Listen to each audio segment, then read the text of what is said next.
शिव कथा कर रही है। देवताओं ने राक्षसों के साथ मिलकर मंथन किया और उस मंथन में सबसे पहले अगर कोई प्रकट हो रही है तो वो गौ माता प्रकट हो रही है।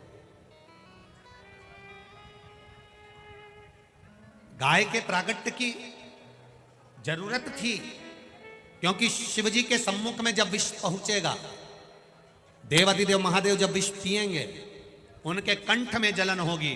उस कंठ की जलन को अगर कोई रोक सकता है तो गौमाता का दूध रोक सकता है। गौमाता का दूध कंठ की जलन को रोक सकता है। मेरे देवादिदेव महादेव को जरूरी नहीं कि आप एक लोटा भरकर दूध चढ़ाओ। मेरे देवादिदेव महादेव को अगर एक चम्मच भी अगर दूध चढ़ा रहे हो तो गौ माता का चढ़ाएं, जिससे हमारे सनातन धर्म में गौ माता की प्रधानता फिर बने और गौ माता आनंद के साथ विराजमान। थोड़ा भी चढ़ाएंगे तो गौ माता के दूध को समर्पित करें। ये केमिकल का दूध, ये डब्बों का दूध, थैली का दूध, ये दूध मेरे महादेव को समर्पित ना करें। गौशाला से बात करें या किसी के यहां गाय हो, वहां से आधा लीटर दूध नहीं, 250 ग्राम दूध नहीं, 50 ग्राम भी दूध आए ना और वो मेरे देवादिदेव महादेव को चढ़े तो उसका फल अधिक मिलता है, उसका लाभ अधिक होता है। थोड़ा मिले, हम ये नहीं कहेंगे कि तुम डब्बा भर के 5 किलो 10 किलो 20 किलो देवादिदेव महादेव को चढ़ाओ। आप तो एक चम्मच चढ़ाओ, पर देसी गाय का दूध शिव जी को समर्पित, एक थोड़ा सा वो दूध चढ़ाओ। बड़ी विडंबनाओं की ओर से आप और संसार के लोग गुजर रहे हैं। जिन घरों में गौ माता होती थी उन घरों में आज कुत्ते बांधे जा रहे हैं। घर से निकलते आते जाते गौ माता अपने बछड़े को दूध पिलाती थी। उसका दर्शन कर कर जब हम घर से बाहर निकलते थे तो हमारे कार्य सफल होते थे। आज के ज़माने में सुबह से उठो तो कुत्ते का मुंह देखो और सो तो कुत्ते का मुंह देखो, और किसी किसी के दरवाजे पर तो लिखा होता है सावधान अंदर कुत्ते हैं। ये भी समझ में नहीं आता कि अंदर कितने कुत्ते हैं, और ये भी तो समझ में आना चाहिए। दरवाजे पर लिख दिया सावधान अंदर कुत्ते हैं, उनको लिखना चाहिए सावधान अंदर एक ही कुत्ता है।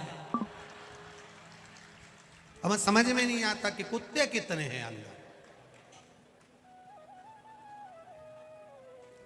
समझने वाली रखो, हम मना नहीं करेंगे, पर तुम्हारे घर की सुरक्षा के लिए रखो।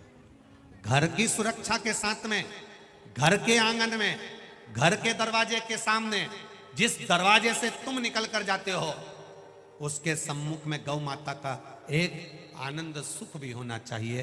गाय की खुर की रजमस्तक चढ़े तो जीवन कृतार्थ हो जाए। रखो,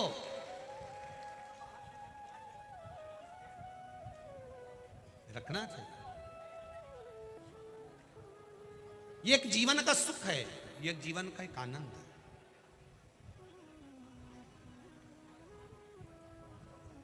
और जब जीवन का एक आनंद हमें प्राप्त होगा, जब जीवन का एक सुख हमें प्राप्त होगा, तो उसकी आनंदता स्वयं श्रेष्ठता की। शिव महापुराण की कथा कर रही है। गौ माता का सुंदर प्रागट्य हुआ और गौ माता के प्रागट्य का कारण केवल इतना था कि शिव जी के गले में जो विष है उस विष की जलन समाप्त हो जाए, उस विष की जलन समाप्त। साधु संत सन्यासी तपस्वी साधक उपासक ये सभी गौ माता के लिए निरंतर कार्य में लगे हुए।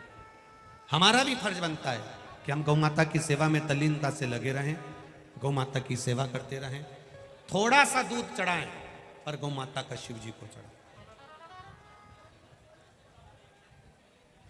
एक प्रश्न किसी भाई ने बाहर से करा है। नवल किशोर शुक्ला कानपुर उत्तर प्रदेश से हैं।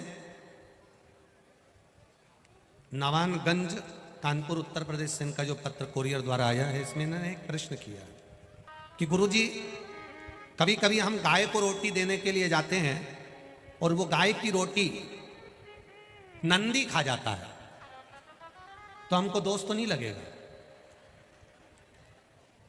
अब तेरा क्या होगा रे कालिया, अब विचार करिएगा।